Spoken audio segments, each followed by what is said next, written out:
When we talk about the mysteries of the ancient world, few things capture the imagination quite like megaliths. The word itself simply means big stone, but in archaeology, it has come to represent something far more intriguing. Enormous monuments, doorways, platforms, and temples carved and assembled from stones so massive, they leave us wondering how ancient builders ever managed to move them. These sites don't just push the limits of engineering, they often defy conventional explanations altogether. Mainstream archaeology tries to answer the big questions. Who built them? When? And why? But time and again, the evidence doesn't quite add up. Some megaliths seem older than the cultures usually credited with them. Others show levels of precision or scale that don't match the tools we're told were available.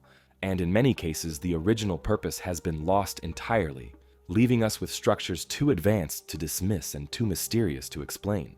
From mysterious doorways carved into solid rock to ancient temples older than the pyramids, these are 10 megaliths that experts are still debating. Each one challenges our understanding of the past. Were they ritual sites, astronomical observatories, ceremonial gateways, or something we haven't even considered? The question isn't just how these were built, but why people went to such incredible lengths. Why carve an entire mountain into a platform? Why drag stones weighing hundreds of tons across miles of unforgiving terrain? And why do so many of these monuments seem to align with the stars, the solstices, or the rising of the sun? Join us as we journey through some of the world's most mysterious megaliths, following the traces their builders carved into stone. And as always, you don't need to focus on the visuals. Just settle in, get comfortable, and let this play as we guide you through the past. Because these immense walls, platforms, and carvings may not just be remnants of forgotten cultures. They could be deliberate messages preserved in rock from civilizations erased by events we still don't fully understand.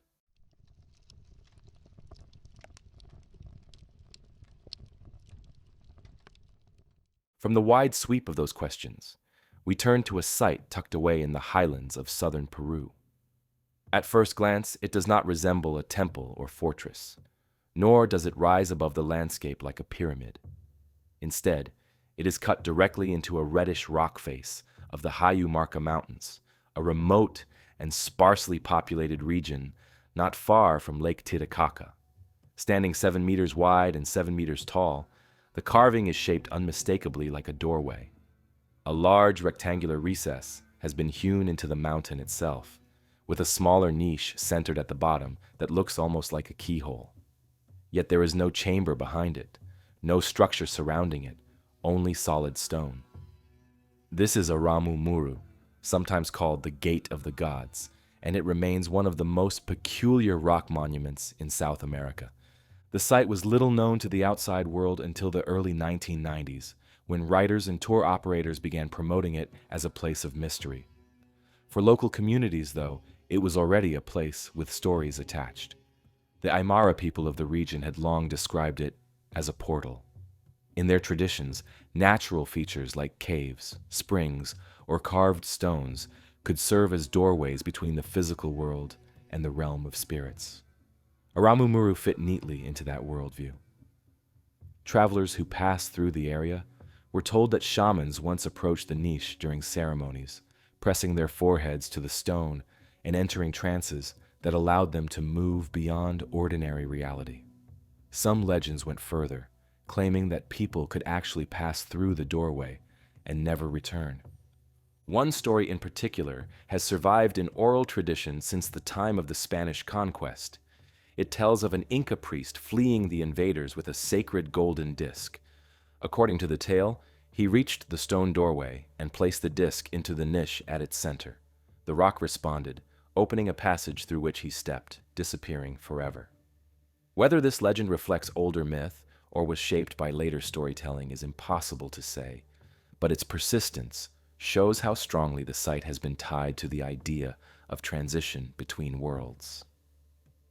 From an archaeological perspective, the feature presents a puzzle.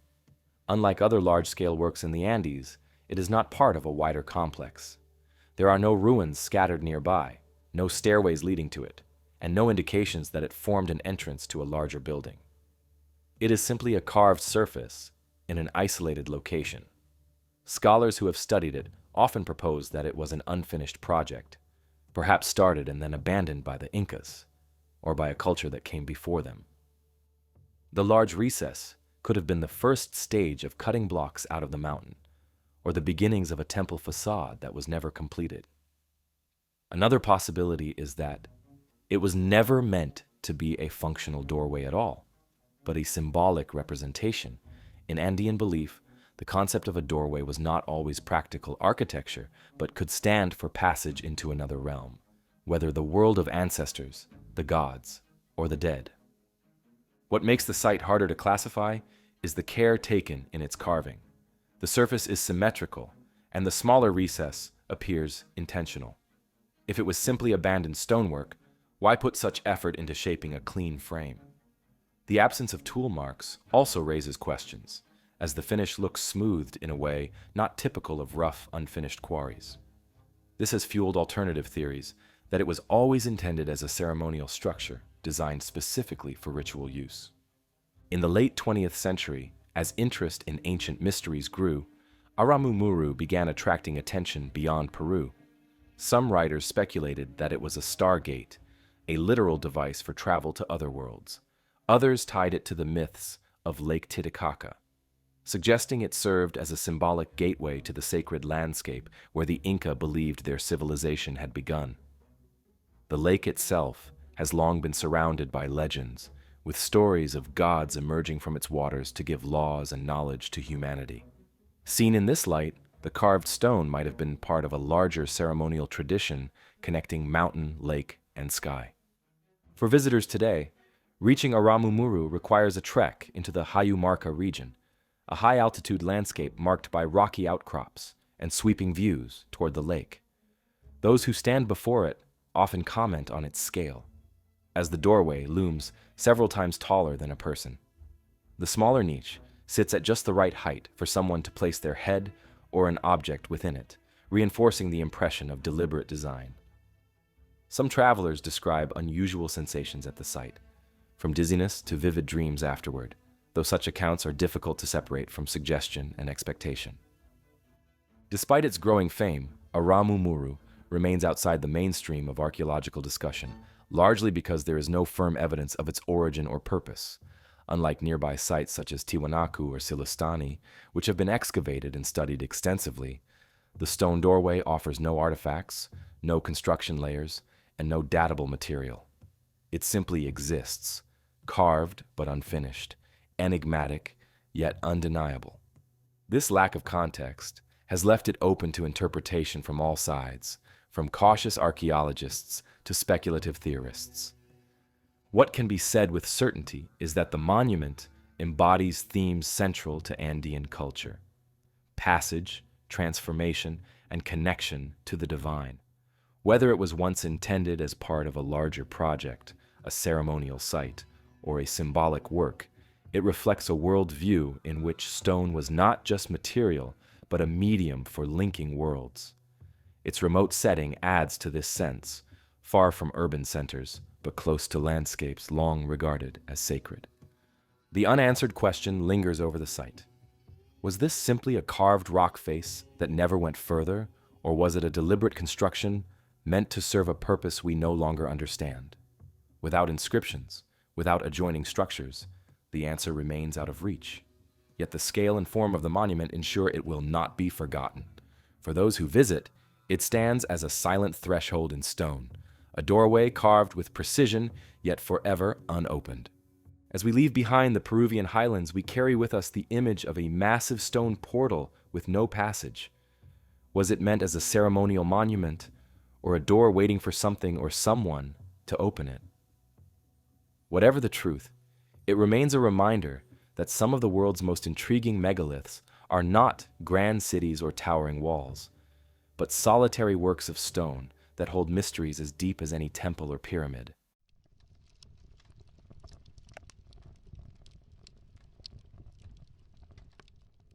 Leaving behind the lonely stone doorway of Aramu Muru, our path crosses the high plains and valleys of the Andes into neighboring Bolivia, where another monument rises out of living rock, but this one is on a scale almost impossible to overlook. Here, near the small town of Samaipata, lies a sandstone hill 220 meters long, its entire surface carved and reshaped by human hands. Unlike a temple built from blocks or a fortress assembled stone by stone, this is one continuous mass of rock sculpted directly into terraces, channels, niches, and geometric shapes that cover its summit. Standing on top of it, you don't feel as though you are inside a building. You feel as though the entire hill has been turned into a ceremonial platform. Archaeologists call it El Fuerte de Samaipata, though the name is misleading. Spanish chroniclers in the 17th century gave it that title, believing the carvings belonged to a fortress, but the sheer form of the site suggests something very different. Long before the Spanish arrived, this rock was a focus for multiple cultures, from pre-Inca groups in the eastern Andes to the Incas themselves in the 15th century. Each group seems to have added layers of use, adapting the massive carved hill into their own traditions. The surface is extraordinary. Deep channels cut across the stone like waterways. Niches are carved into the walls, and stairways descend from one terrace to another. Geometric patterns dominate. Straight lines, rectangular pools, and even long trenches that appear to form grids. At one end of the platform sits what many describe as a kind of ritual seat or throne, cut directly from the rock, overlooking the sweeping Bolivian landscape below. At another point, lines etched into the stone stretch toward the horizon, raising the possibility that they were used for astronomical alignments. The sheer size of Samaipata raises immediate questions. Why carve an entire hill when smaller temples would have been easier to build? The effort required to smooth the sandstone, to create deep channels and wide platforms, far exceeded what was needed for ordinary ritual structures. It suggests the site was meant to serve a role beyond the everyday. Some archaeologists argue it functioned as a ceremonial center, a place where rulers and priests could gather large numbers of people for rites tied to agriculture, fertility, or the cycles of the sun and stars. Others see it as an observatory in its own right, a massive open-air calendar etched into the landscape. One detail often highlighted is the presence of carved channels that would have directed water across the stone. This has led some researchers to wonder if part of its purpose was tied to hydrology. Perhaps rainwater was captured and guided through the site in controlled flows, symbolizing life-giving rivers. In Andean culture, water was sacred, tied to the gods, and to survival in high-altitude environments where rainfall was scarce and unpredictable. Carving channels into the living rock may have turned the hill itself into a model of the natural world, a miniature cosmos where sky, water, and earth came together in ritual form. When the Incas expanded into the region in the late 15th century, they adopted Samaipata into their own system. The empire was famous for integrating local sacred sites into its state religion, rebranding older shrines as huacas under Inca control. Samaipata became one of these, repurposed, but never erased. Later, when the Spanish arrived, they too tried to impose their interpretation, dubbing it a fortress and even building a small colonial settlement at the site. This layering of cultures has made it difficult to assign the carvings to a single period, as traces of pre-Inca, Inca, and Spanish presence overlap across the hill. Despite centuries of speculation, its true function remains elusive. The fortress idea lingers in the name, but makes little sense when confronted with the reality of the site. There are no walls or defensive structures, and the wide carved terraces would have been impractical for military use. The ritual and astronomical theories carry more weight, especially given Andean traditions of integrating natural features into ceremonial life. Even so, the scale sets it apart. Unlike smaller shrines or observatories scattered throughout the Andes, Samaipata transforms an entire mountain into sacred architecture. Standing there today, the impression is overwhelming. Imagine standing atop a single rock that stretches the length of 2 football fields, its surface carved into terraces like a massive platform. The lines and channels beneath your feet feel both precise and abstract, as though meant to convey meaning that has long since slipped beyond our grasp. The wind moves across the summit, and from its edges you can look out across valleys, that stretch toward the Amazon basin in one direction and the high Andes in the other.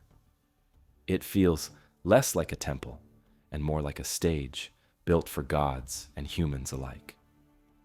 Excavations around the site have uncovered remains of dwellings and ceremonial structures built of masonry, suggesting that the carved rock was once the centerpiece of a larger complex. This reinforces the idea that Samaipata was not an isolated monument, but part of a ritual landscape, a place where entire communities participated in events that tied together religion, governance, and cosmology. Spanish accounts from the colonial era mention indigenous rituals still taking place there, though their descriptions are filtered through the perspective of missionaries seeking to stamp out native practices. The unanswered question is what knowledge justified such a monumental effort. Smaller temples, easier to build and maintain, would have sufficed for most purposes. To carve an entire hill required generations of labor and coordination, suggesting the builders were working toward a vision that transcended ordinary needs. Was it an open-air observatory designed to track the stars, a ritual model of the natural world where water and stone mirrored the cycles of nature, or a ceremonial center that united diverse groups under shared traditions? Even without answers, the rock of Samaipata stands as a rare example of megalithic ambition on a continental scale. It is not just a monument built with stone, it is stone itself, reshaped into human design while remaining inseparable from the mountain.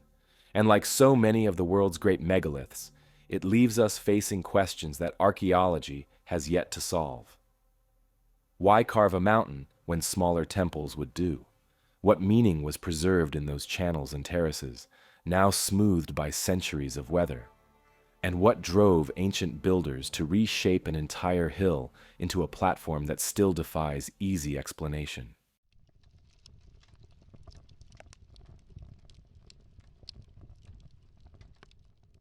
And while the immense carved rock of Samaipata leaves us wondering what vision could have inspired ancient builders to reshape an entire hill, our next site takes us even further into mystery, this time in the lush highlands of West Java, Indonesia. Rising from a forested ridge is Gunung Padang, a place long known to locals, but only in the last century recognized by archaeologists as a major megalithic monument. To the eye, it appears as a stepped series of terraces leading up a hilltop, each platform built from neatly arranged volcanic stone columns.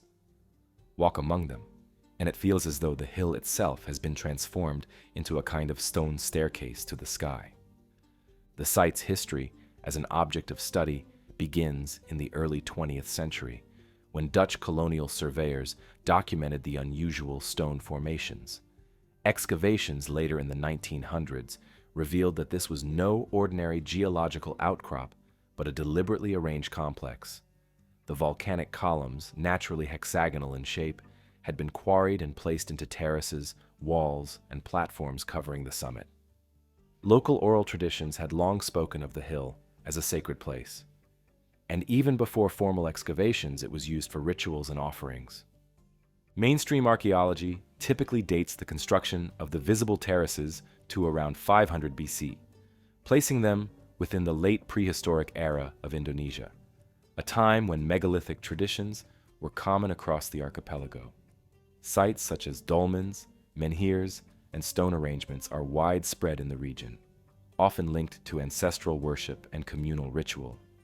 Gunung Padang, however, stands out for its scale. With an area of roughly 3 hectares and 5-step terraces rising up the hill, it is among the largest megalithic sites in Southeast Asia. What has pushed Gunung Padang into global debate, though, is not just its impressive construction, but the controversy surrounding its age. Beginning in the 2010s, Indonesian researchers, led by geologist Danny Hilman Nadawijaja, began a series of surveys using ground-penetrating radar, core drilling, and geoelectric analysis. Their results suggested that beneath the visible stone terraces lay much older layers, constructed foundations extending deep into the hill, possibly as far back as 20,000 years ago. If true, this would make Gunung Padang not only the oldest megalithic structure in the world, but older than any known civilization by tens of millennia. The claim was explosive. At 20,000 years old, Gunung Padang would predate agriculture, cities, and organized religion as conventionally understood. It would suggest that advanced societies capable of large-scale stone construction existed during the last ice age, long before mainstream archaeology places the rise of civilization. Such an idea resonates with alternative theories of lost civilizations, but it also clashes with the established archaeological record, which holds that human groups of that era were hunter-gatherers with limited means of construction. Critics quickly raised objections. Some argued that the supposed older layers are not man-made at all, but simply natural volcanic formations. The hill is composed of columnar basalt, which fractures into regular shapes and can appear artificial even when untouched. According to this view, the deeper cores represent natural geology, with the visible terraces representing later human modification of the surface. Others questioned the dating methods, noting that organic material found in soil layers may not directly correspond to the construction of stone features. The debate remains unresolved. Indonesian authorities briefly halted excavation in response to criticism, while international scholars have urged caution before rewriting the history books. Yet the findings have not gone away. Supporters of the deep antiquity hypothesis point to the organized patterns detected underground, arguing that they resemble construction rather than random geology. For them, Gunung Padang may represent a forgotten chapter of human history, evidence of a sophisticated culture erased at the end of the Ice Age. Walking across the site, the sense of scale is undeniable regardless of its exact age. Each terrace is lined with upright basalt columns, some standing vertically, others laid horizontally to form retaining walls. Narrow stairways climb from one level to the next, giving the impression of a stepped pyramid fused with the natural hill. From the summit, the surrounding mountains stretch into mist, and it is easy to understand why local communities long treated it as a sacred place. The arrangement of stones seems too deliberate, too structured, to be dismissed as mere geology, even if the deepest layers remain a matter of contention. The implications of the older dating, if proven, would be profound. A 20,000-year-old pyramid would suggest that human societies in Southeast Asia reached levels of complexity rivaling those of ancient Egypt or Mesopotamia long before those civilizations emerged. It would force a reevaluation of global prehistory, raising questions about lost knowledge, forgotten traditions, and the resilience of human culture through catastrophic changes in climate and sea level. On the other hand, if the site is indeed only a few thousand years old, it remains a remarkable achievement of local megalithic builders, showing the diversity and creativity of traditions that thrived outside the better-known centers of the ancient world. Gunung Padang continues to draw researchers, tourists, and spiritual seekers alike. For scientists, it offers a testing ground for methods of subsurface analysis and a challenge to interpret ambiguous results. For visitors, it is an awe-inspiring landscape of stone, where the line between natural formation and human design blurs in fascinating ways. And for those who live nearby, it remains a sacred hill, its terraces still used for ceremonies and offerings, much as they have been for centuries. Whether future excavations confirm the bold claims of extreme antiquity or reinforce the mainstream view of a late prehistoric shrine, Gunung Padang stands as one of the most intriguing megalithic sites on Earth. It embodies both the potential for groundbreaking discoveries and the caution required in interpreting evidence that pushes against established timelines. And it leaves us with a question that lingers beyond its terraces. If Gunung Padang really is 20,000 years old, that rewrites the history of civilization,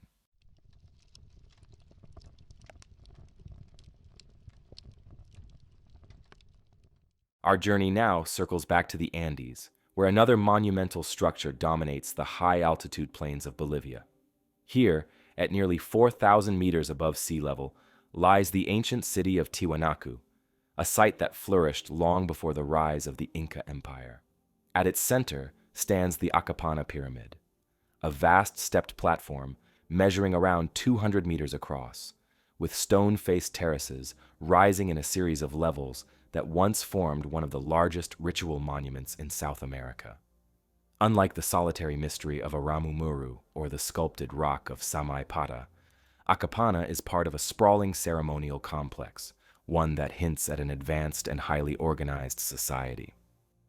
Akapana is built in the form of a stepped pyramid, not unlike those found in Mesoamerica, though its construction and style are unique to the Tiwanaku culture. Its base forms a cross-shaped outline when seen from above, and its terraces climb in 7 levels to a height of about 17 meters. Each level was originally faced with large stone blocks, some weighing several tons, carefully fitted together. On the summit stood a sunken courtyard, surrounded by walls of finely cut andesite, giving the impression that the very peak of the pyramid had been hollowed into a ceremonial chamber open to the sky. One of the most striking features of Akapana is its drainage system.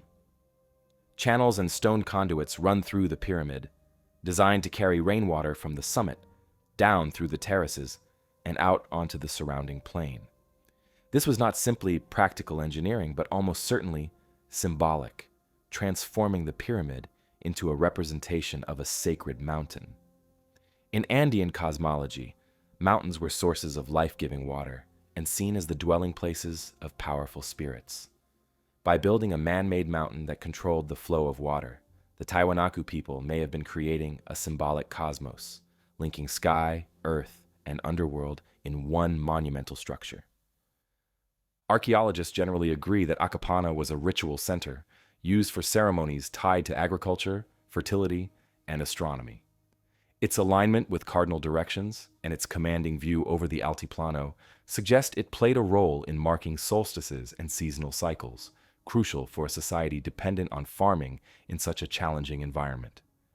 At the same time, its sheer size indicates it was meant to impress, a physical statement of Tiwanaku's power and spiritual authority. Yet, many questions remain. One concerns the sourcing and transport of the massive stones used in its construction. Some blocks of andesite were quarried more than 40 kilometers away, across Lake Titicaca, while other sandstone blocks came from even further afield. Moving these colossal stones without the use of the wheel or draft animals would have required immense coordination and ingenuity. How the Tiwanaku managed it is still debated. Experimental archaeology has shown that large groups of people using ropes, rollers, and sledges could theoretically move such blocks, but the logistics of doing so across rough terrain and open water remain daunting. Another mystery is whether Akapana was ever completed. Much of the pyramid today is a ruin, its terraces collapsed and its summit eroded.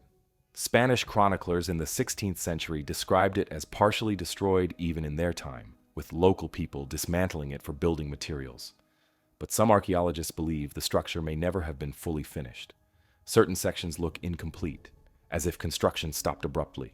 If that is the case, why did such a monumental project stall? Was it due to internal decline, outside invasion, or simply the limits of resources at such a high altitude? The idea of incompletion ties directly into the broader mystery of Tiwanaku itself.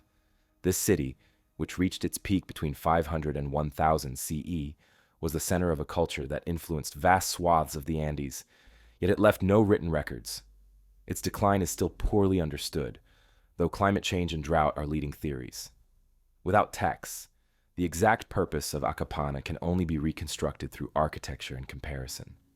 Some scholars interpret it as a giant ritual pyramid symbolizing a sacred mountain, while others argue it was designed as an artificial water temple, channeling rain to mimic the life-giving streams of the Andes. Both interpretations point to a society that saw no separation between engineering and cosmology. Visitors to Tiwanaku today often describe Akapana as an immense mound of earth and stone, its grandeur hidden beneath centuries of erosion. But archaeological reconstructions reveal its original form would have been striking. Terraces clad in polished stone, water flowing through carved channels, and priests performing ceremonies in the sunken court at its peak. Standing on the summit, looking out over the high plateau, it is easy to imagine how the structure once dominated the landscape. a man-made mountain, reflecting both the environment and the heavens. The puzzle of Akapana lies not only in its scale and function, but in what it tells us about the Tiwanaku people themselves. This was a society capable of organizing vast labor forces, quarrying and transporting megaliths across considerable distances, and shaping architecture to embody complex spiritual ideas. Yet without a written language, their voice is silent. All that remains are the stones themselves, bearing mute witness to their ambitions. And so, the questions persist. Was Akapana a completed monument whose grandeur has been lost to time, or an unfinished project abandoned when its builders could no longer sustain the effort? Was it primarily a ceremonial pyramid, an astronomical marker, or a symbolic mountain binding together the sacred landscape of the Andes? Until new evidence emerges, the answers remain just beyond reach. What can be said is that Akapana reflects a worldview in which mountains, water, and sky were inseparably linked. By carving terraces into the earth and channeling rain through stone, the Tiwanaku built not just a pyramid but a model of their cosmos. Whether finished or not, it stands today as one of the great megalithic works of South America, a reminder of a culture whose knowledge was vast, yet whose legacy remains incomplete. Was Akapana an unfinished monument, or did we lose the knowledge of its true design?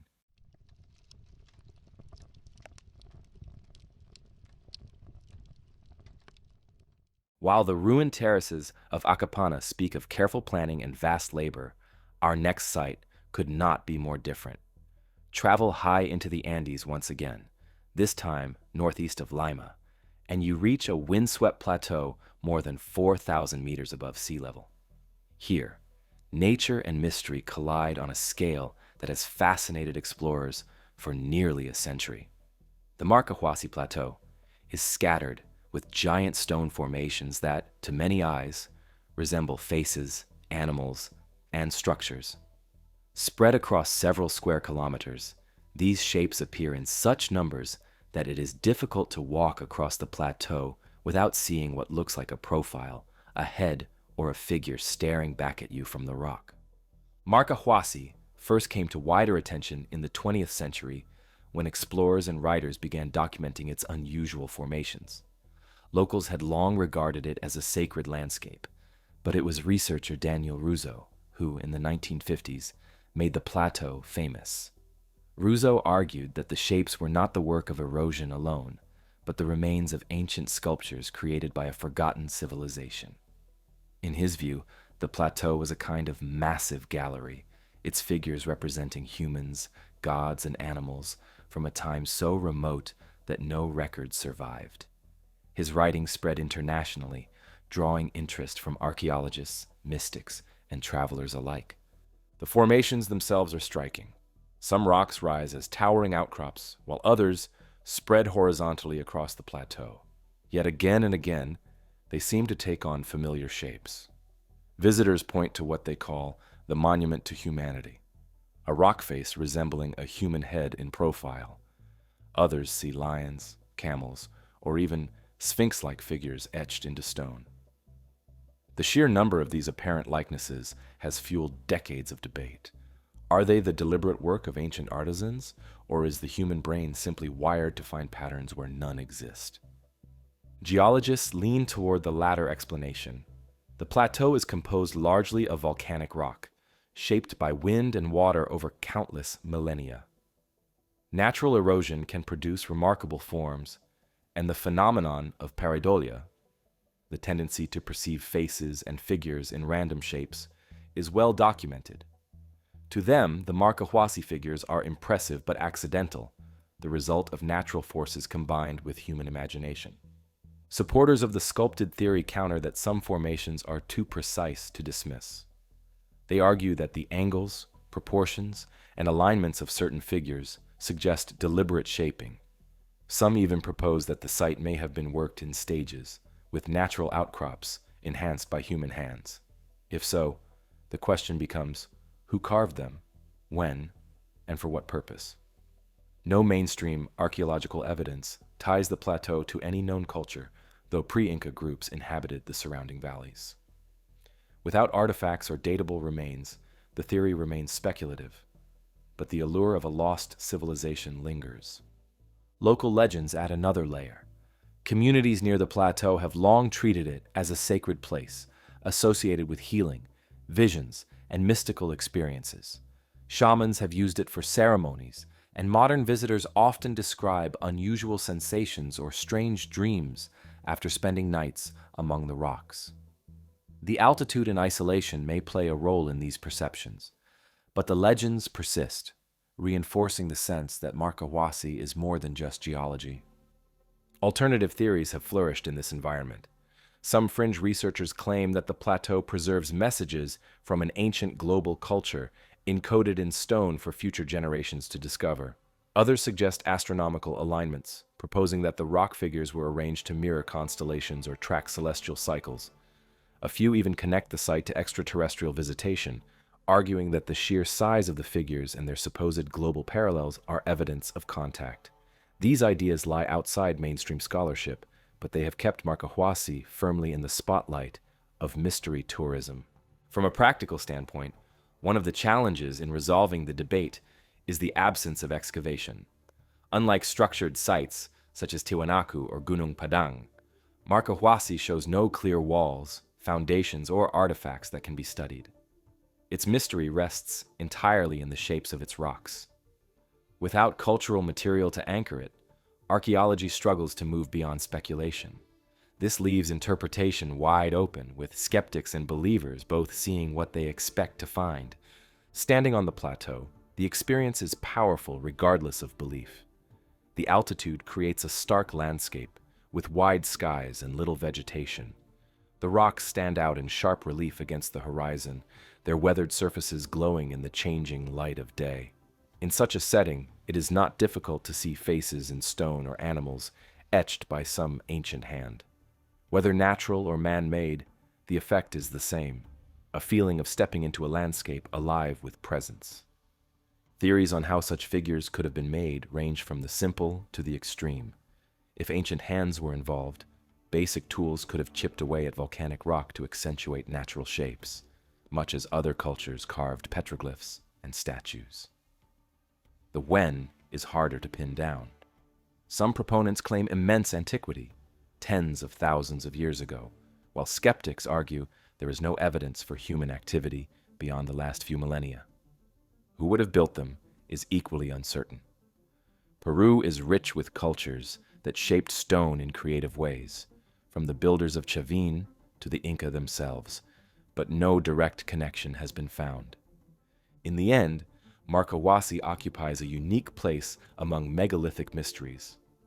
It is not a pyramid, a temple, or a carved platform, but an open plateau where the line between natural form and human intention blurs. That ambiguity is its power. Visitors can walk for hours, seeing faces and animals everywhere, or dismissing them as imagination.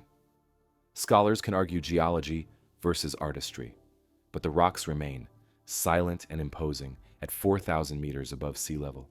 And so the central question remains, are these rocks proof of ancient artistry, or is the human brain simply wired to see patterns in stone? Until conclusive evidence is found, Marcahuasi will remain both a sacred landscape and a geological wonder, a place where science and legend coexist in uneasy balance.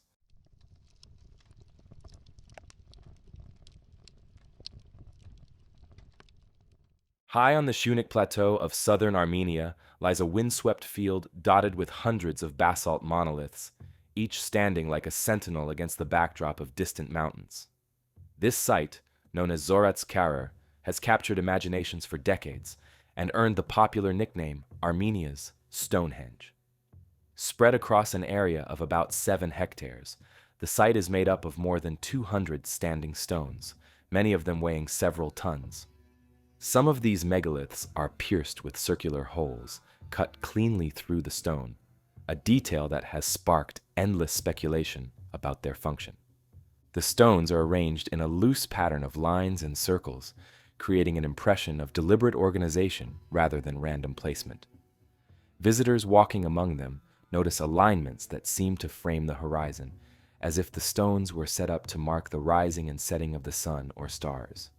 This possibility has led to comparisons with other ancient observatories, from Stonehenge in England to Nabta Playa in Egypt.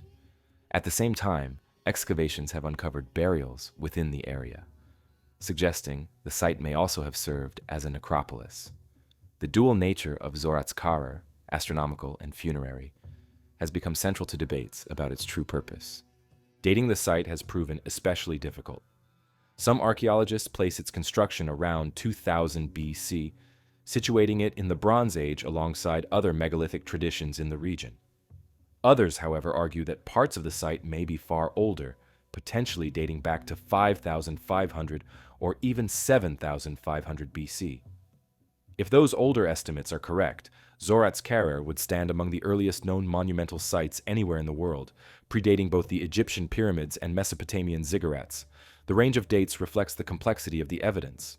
While burials and pottery shards suggest Bronze Age use, the weathering of the stones and the enigmatic holes hint at deeper antiquity.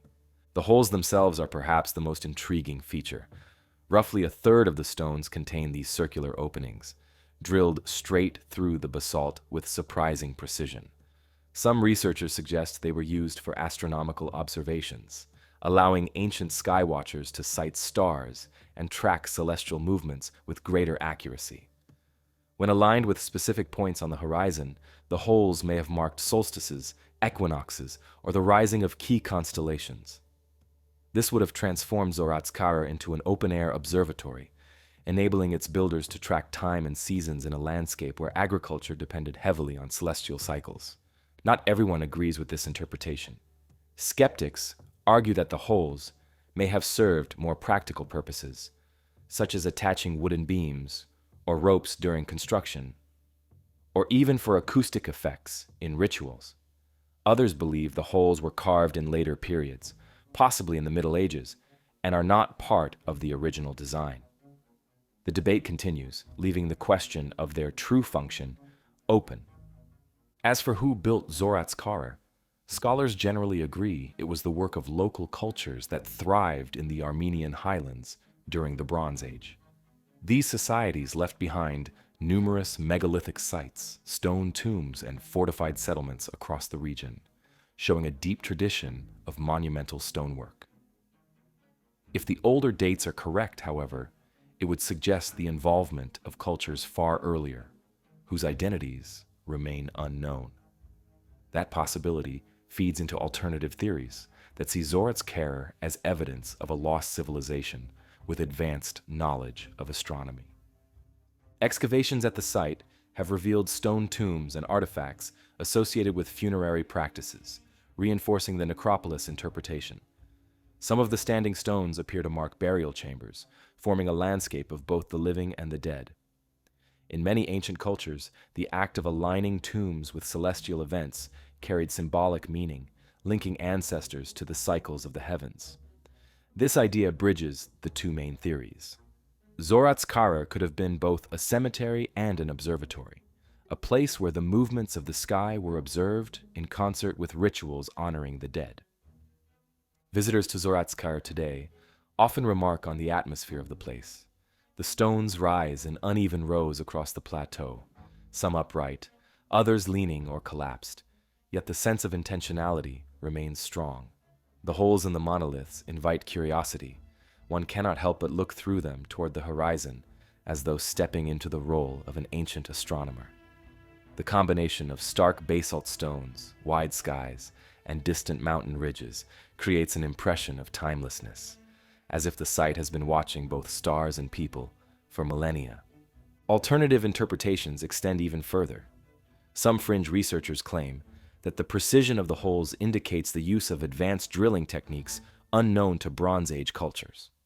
Others suggest alignments that go beyond agriculture, proposing connections to distant constellations such as Orion or Sirius, echoing theories often attached to other megalithic sites around the world.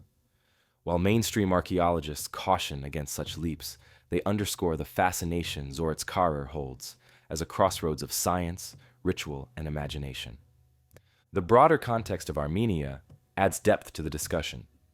The region has long been a crossroads of civilizations, linking the Near East, the Caucasus, and Central Asia. Megalithic traditions here may have developed independently or drawn influence from surrounding cultures. Zorats Karar, with its blend of astronomy, funerary practice, and monumental construction, reflects that dynamic history. Whether built in 2000 BC or thousands of years earlier, it embodies the desire to link earth and sky, life and death, through enduring stone. As with so many megalithic sites, the greatest mystery lies in what has been lost. Without inscriptions or texts, the builders of Zorats Karar left no explanations. The stones remain, their holes and alignments sparking questions but offering no definitive answers. Were they tracking the stars, the dead, or both? Until more evidence comes to light, Zorats Karar will continue to stand as Armenia's Stonehenge, a monument to both human ingenuity and the enduring mysteries of the ancient world.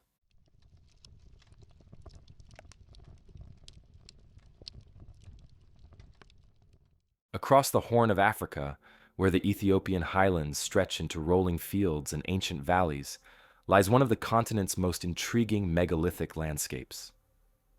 Near the small town of Tiya stands a field of stelae, tall, narrow stone monuments that rise from the earth like silent markers of a forgotten past. Today, 36 of these stones are preserved in the UNESCO World Heritage Site, but they are only a fraction of the hundreds scattered throughout southern Ethiopia. Collectively, they point to a megalithic tradition that flourished in this region for centuries, one whose meaning remains largely undeciphered. The stelae of Tiya vary in size, some reaching 5 meters tall, others no higher than a person. All are made of local stone, quarried and shaped into slabs before being erected upright in the ground. Their arrangement is not uniform. Some stand in rows, others in clusters, suggesting that they may have been placed at different times or for different purposes. What makes Tiya especially remarkable are the carvings that cover many of the stones. Unlike the plain stelae found elsewhere, these bear engraved swords, abstract geometric designs, and enigmatic symbols that defy easy explanation. The sword motifs are particularly striking. Dozens of the stelae feature upright or horizontal blades carved into the surface, complete with hilts and crossguards. To some researchers, these carvings symbolize warriors, perhaps commemorating fallen individuals or lineages of fighters who once held sway in the region. To others, the swords may represent more abstract ideas: power, protection, or authority. The geometric patterns add another layer of complexity. Circles, spirals, and crossed lines appear alongside the weapons, hinting at symbolic systems whose meanings are now lost. Taken together, the carvings suggest a culture that placed deep significance on these stones, using them to encode messages that still elude modern interpretation. Excavations at Tiya have revealed that many of the stelae are associated with burials. Human remains discovered beneath and around the stones confirm their role as grave markers, linking the monuments to funerary practices. Yet the presence of weapons and symbols complicates the picture. Were the stelae meant to honor specific individuals, perhaps warriors or chiefs? Or do they represent collective memory, marking the graves of communities rather than single people? The variety of carvings suggests multiple layers of meaning, with each symbol carrying significance in rituals that are now forgotten. Dating the Tiya Stelae has proven challenging. Archaeologists generally place them between the 10th and 15th centuries AD, but the broader Ethiopian megalithic tradition stretches much further back. Other sites in the region have been tentatively dated as early as the first millennium BC, showing that the practice of raising stones here is both ancient and widespread.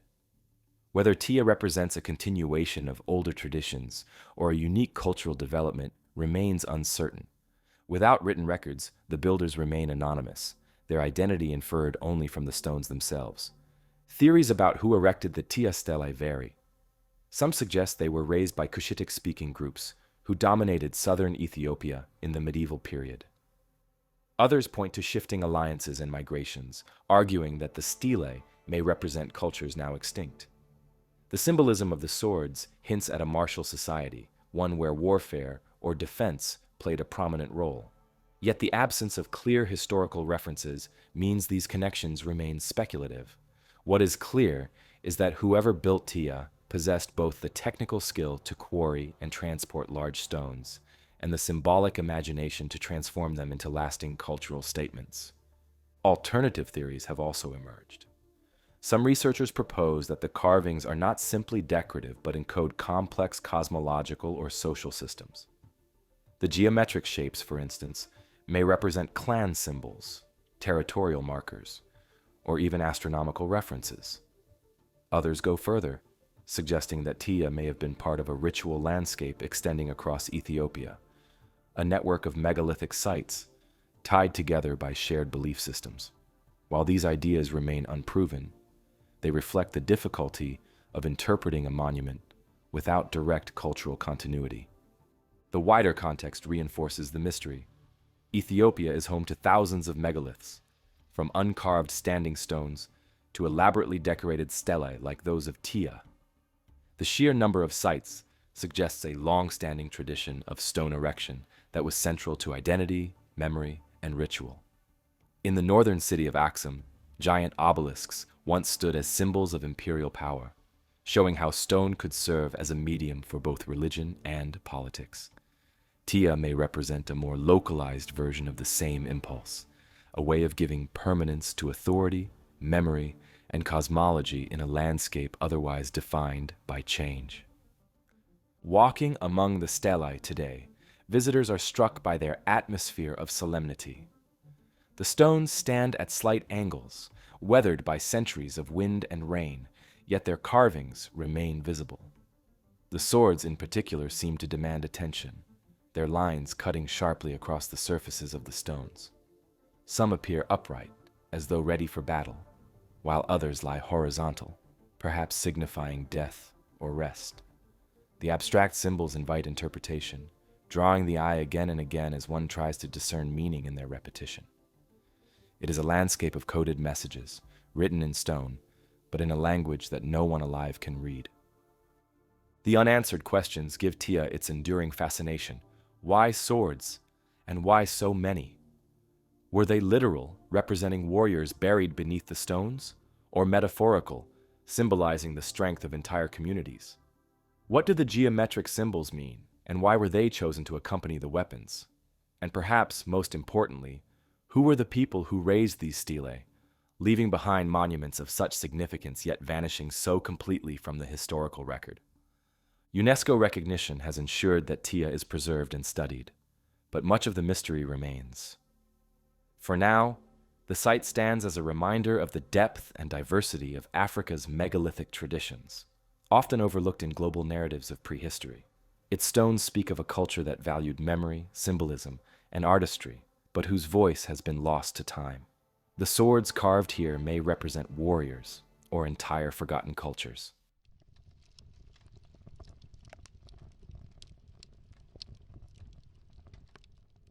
High in the Casma Valley, on the northern coast of Peru, the ruins of Sechin Bajo stand as one of the earliest known centers of monumental architecture in the Americas. To look at it today, with its low walls and sun-baked plazas, is to see only fragments of what was once a ceremonial hub that stretched back thousands of years. Archaeological excavations have revealed that Sechin Bajo was first established around 3500 BC, making it among the oldest monumental sites in the Western Hemisphere. Its discovery has forced scholars to reconsider when and how complex society first emerged in South America, showing that the roots of civilization in this region reach far deeper than previously thought. At the heart of Sechin Bajo is a series of ceremonial platforms and plazas. The earliest structures, built more than 5 millennia ago, consisted of stone walls and open spaces designed for communal gatherings and rituals. Over time, later generations constructed new layers atop the old, burying earlier phases and reshaping the site while maintaining its sacred role. This cycle of building, burial, and rebuilding continued for centuries, leaving behind a palimpsest of architecture that records changing styles, technologies, and cultural priorities. Walking through the site today, one encounters multiple levels of construction, each representing a distinct moment in the life of a community that returned again and again to the same sacred ground. One of the most striking discoveries at Sechin Bajo is a circular plaza built of stone dating to around 3,500 BC. This structure, more than 10 meters in diameter, is one of the oldest of its kind in the Americas. Its sunken form and surrounding walls suggest it was used for rituals that brought people together in a shared ceremonial space. Above this early plaza, later builders constructed rectangular platforms, staircases, and larger open areas, gradually transforming the site into a monumental complex. The layering is so extensive that archaeologists speak of Sechin Bajo not as a single building, but as a sequence of communities, each inheriting the site and reshaping it in line with their own traditions. The significance of Sechin Bajo lies not only in its age, but in what it reveals about social organization. To build large platforms and plazas required coordination, surplus food, and specialized labor, signs of a society moving beyond subsistence to more complex forms of life. Before the site's excavation, many scholars believed that monumental architecture in Peru began later, around 3000 BC at sites like Caral. Sechin Bajo pushed that timeline back by several centuries, showing that organized communities capable of building ceremonial centers already existed much earlier. It underscores the idea that the rise of civilization in the Americas was not confined to one valley or culture, but a broad, interconnected process. As with many ancient sites, questions remain about who exactly built Sechin Bajo. The Casma Valley was home to multiple cultures over time, from early pre-ceramic communities to later polities that left behind more elaborate stone carvings and temples. The earliest builders of Sechin Bajo remain nameless, known only through the structures they left behind. Their decision to return to the same site over millennia suggests a strong sense of continuity, as if the place itself held enduring sacred significance that transcended individual cultures. The methods of construction are also telling. The earliest walls were made of rough stones held together with mortar, forming solid enclosures for plazas and platforms. Later phases show more refined masonry and larger-scale planning, evidence of growing expertise. Each rebuilding seems to have involved both destruction and renewal. Old structures were buried and entombed beneath new ones, perhaps as part of ritual closure. This practice has parallels in other Andean sites, where burying earlier temples may have symbolized cycles of life, death, and rebirth at a cosmic scale. Alternative interpretations of Sechin Bajo have added layers to its mystery. Some researchers suggest that the repeated rebuilding was tied to astronomical cycles, with each phase marking a renewal of cosmic order. Others argue that the site may have been a political center as well as a ritual one, where leaders displayed their power by overseeing the construction of massive new platforms. There are also theories that environmental shifts, floods, droughts, or earthquakes led to cycles of abandonment and rebuilding, with each generation adapting the site to new circumstances while preserving its sacred core. The age of the earliest plaza raises broader questions about the development of civilization in the Andes. If people were gathering for rituals at Sechin Bajo as early as 3,500 BC, then the foundations of Andean culture were laid much earlier than the great Inca Empire and even earlier than Egypt's Old Kingdom pyramids. It suggests that South America followed its own trajectory toward complex society, independent of the Old World. Some scholars see in this a reminder that civilization was not a singular invention, but a pattern that emerged in multiple places, each shaped by local landscapes, resources, and traditions. Visitors to Sechin Bajo today see a site in ruins but still impressive in scale. Broad platforms rise from the desert floor, staircases climb toward eroded summits, and sunken plazas remain visible despite centuries of decay. The surrounding valley, with its rivers and fertile fields, provides a backdrop that explains why communities could gather and thrive here. Standing amid the low stone walls, It is easy to imagine processions descending into circular plazas, ceremonies unfolding in open courtyards, and generations of builders renewing the site as both temple and symbol of identity. The enduring mystery of Sechin Bajo is why its builders chose to entomb their monuments again and again. Unlike abandoned sites that were left to ruin, Sechin Bajo was deliberately buried and rebuilt, as if each cycle demanded a fresh start. This suggests a worldview where time itself was cyclical, requiring renewal through architecture. It also raises questions about what knowledge was carried forward and what was lost with each rebuilding. Did later generations fully understand the meaning of the earlier structures they covered, or were they simply preserving a tradition without grasping its origins? For archaeologists, Sechin Bajo has become a key site for understanding the deep history of the Andes. For the broader public, it remains a place of wonder, little known compared to Machu Picchu, but far older, carrying the weight of thousands of years of human effort. Its layered construction embodies both continuity and change, showing how sacred spaces can outlast the cultures that built them. And so the question lingers, why would one site be built, buried, and rebuilt for thousands of years? Until we fully understand the beliefs of its earliest builders, Sechin Bajo will remain a monument not just to the origins of Andean civilization, but to the enduring mysteries of how humans shape and reshape their sacred landscapes.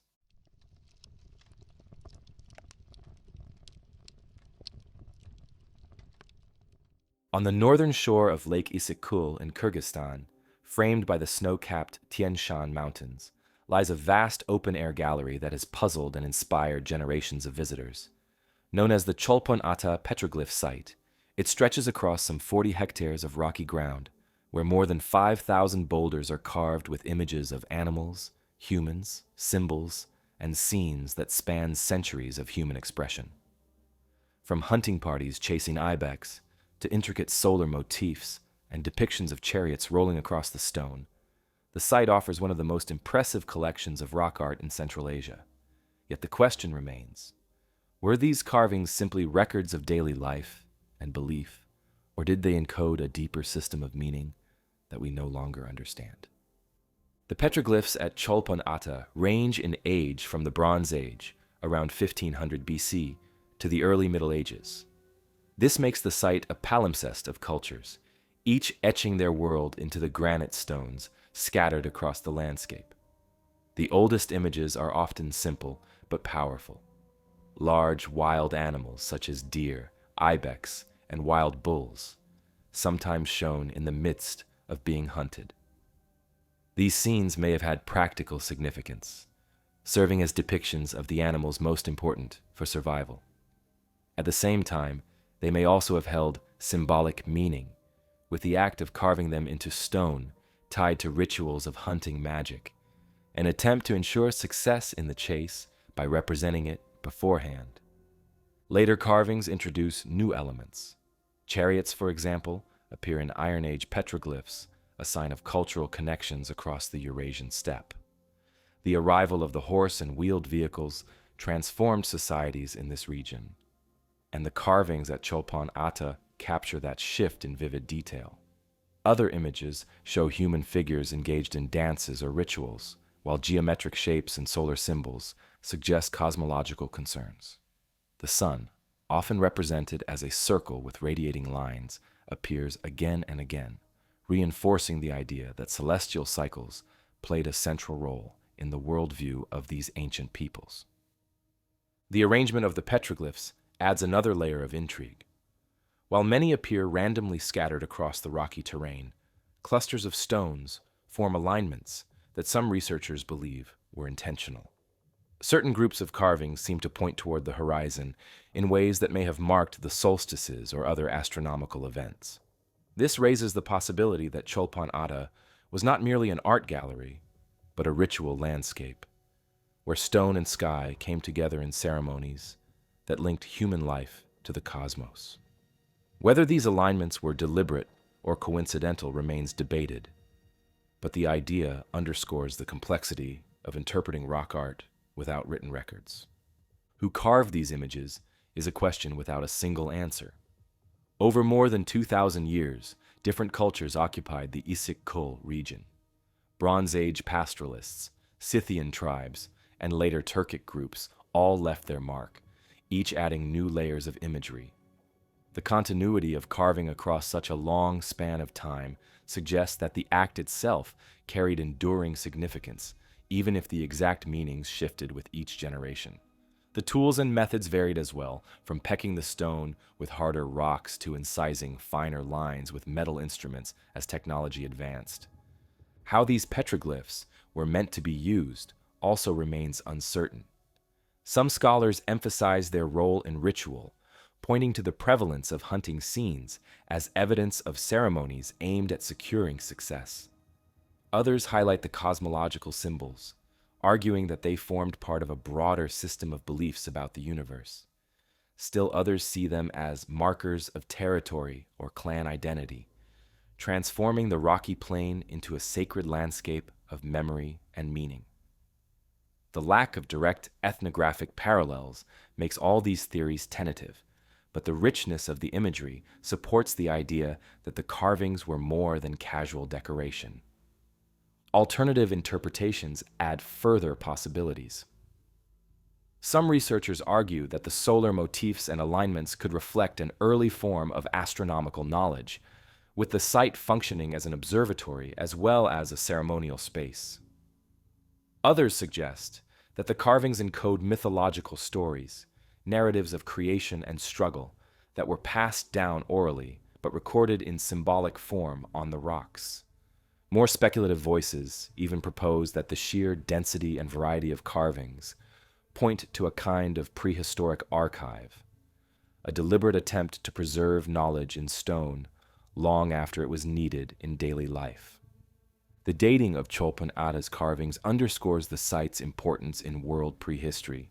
The oldest petroglyphs, from around 1500 BC, place the site within a global pattern of rock art traditions that stretch from Europe to Africa to the Americas.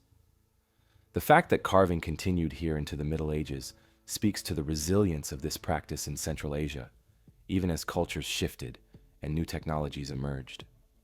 While elsewhere, monumental architecture or written texts became the primary means of cultural expression, on the shores of Issyk-Kul, the carving of stone remained central, a thread of continuity through thousands of years.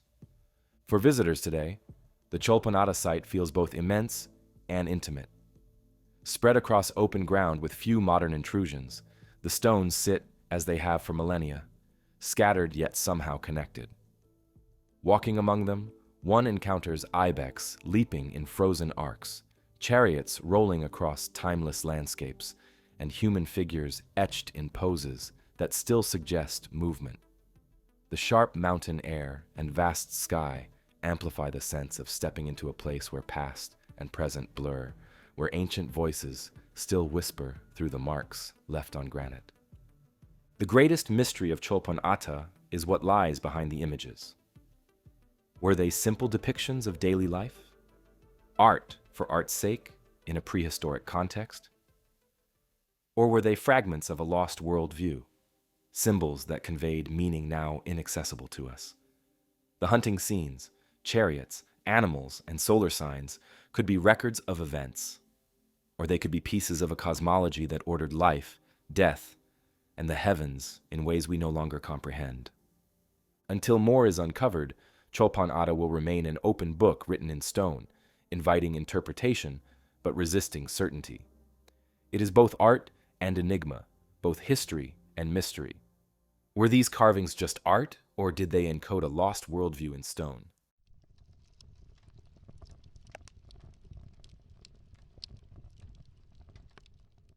On the islands of Malta, in the center of the Mediterranean, stand some of the oldest surviving stone temples in the world. Long before the pyramids of Egypt rose on the Nile, and centuries before Stonehenge was set on the Salisbury Plain, the people of Malta were already moving stones weighing up to 50 tons and shaping them into monumental sanctuaries.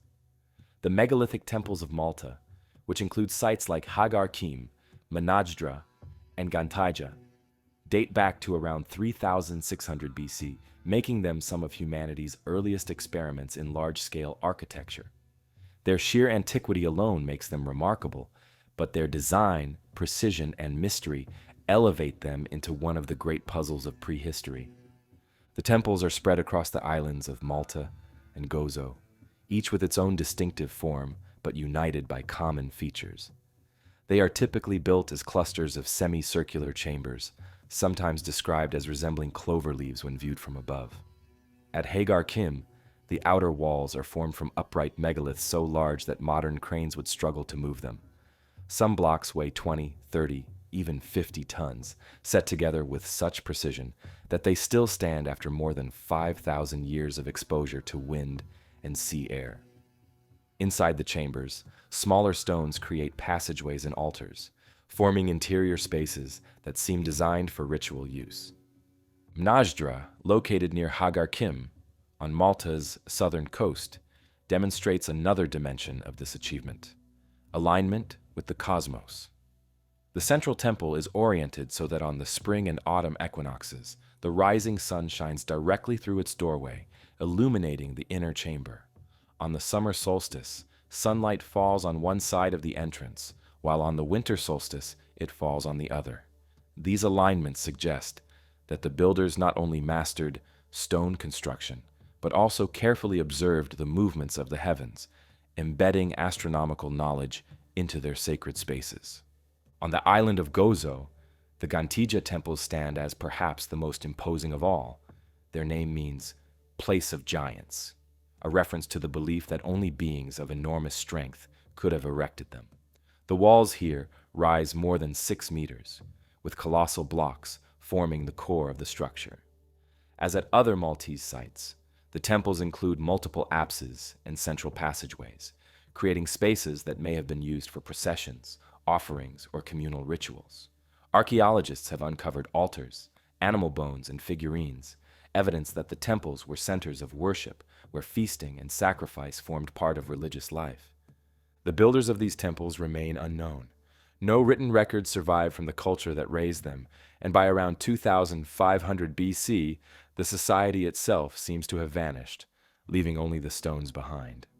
Archaeologists refer to them simply as the temple culture, a people whose artistry and engineering outpace their contemporaries, but whose identity remains a mystery.